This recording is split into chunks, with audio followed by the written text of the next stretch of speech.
right, have you ever seen a jelly roll?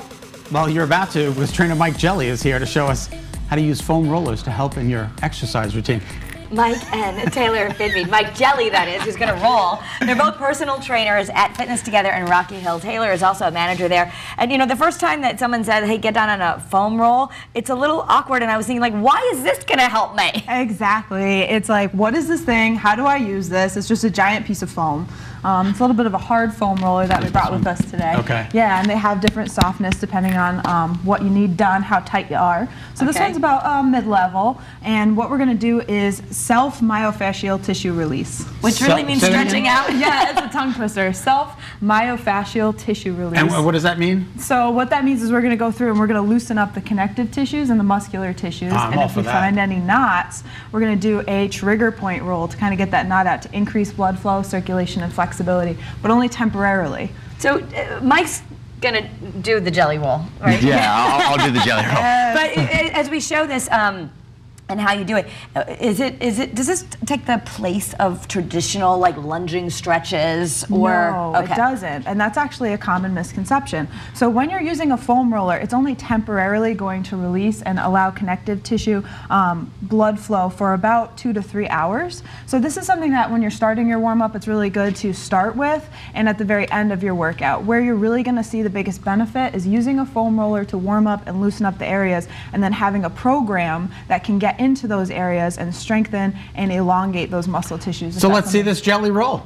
All right. So let's start with a calf roll. okay. So put that on the ground. I'll do one calf at a time. Put the roller on my calf, prop myself up, push down with my other leg, and slowly. See, that looks so it looks like it's actually... But it can be kind of uncomfortable. If you have tight muscles, you feel it, right? Yes, Yeah. I go through the roof when somebody rolls my IT bands. Yeah, or like, and I'm not even sure if I know where that is on the body, but I know when they put sometimes like athletes will tell you put a tennis ball right here. Yes. Or something. It's the same thing. There you go. Just put it on down, cross the other one over, All right. and roll on out. It's like a massage kind of. Oh, that does feel... It hurts a little bit. Okay. But it also feels good. It feels like a deep tissue massage. Perfect. If you were rolling and you rolled over anything that felt like there was like a little pebble in there, or maybe even a golf ball, those are going to be muscular knots. And what you Oh would my do for God, that- there are lots of knots in this one. Ooh, okay. Lots of knots. So we've got a little bit of asymmetry on the left side. But what you would do for that knot is when you get to the knot, I'm going to have you push down. And you can even do a little bit of pulsing. We call that trigger point rolling. Now go back gently, back and forth across that knot, just Okay. a little bit, until you feel the knot release. Okay, yeah.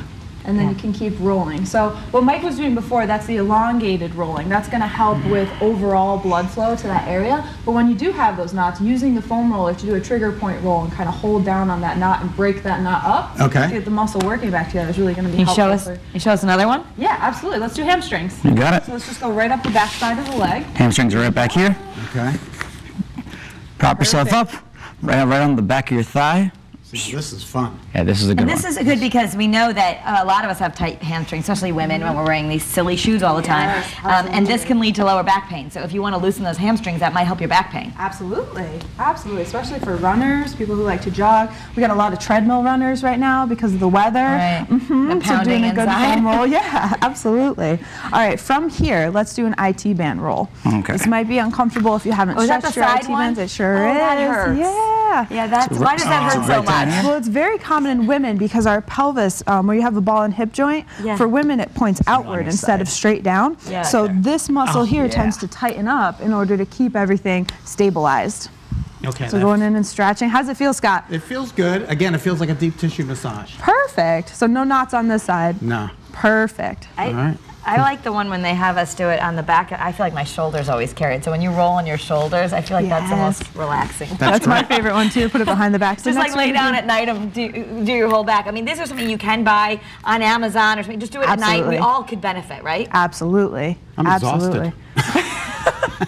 Thank you, Mike Jelly. We appreciate that. No problem at all. All right. All right, to learn more about foam rolling or lots to do with exercise, you can check in with Taylor and her personal training services. Visit fitnesstogether.com/Rocky Hill. The studio is located on New Britain Avenue right here in Rocky Hill.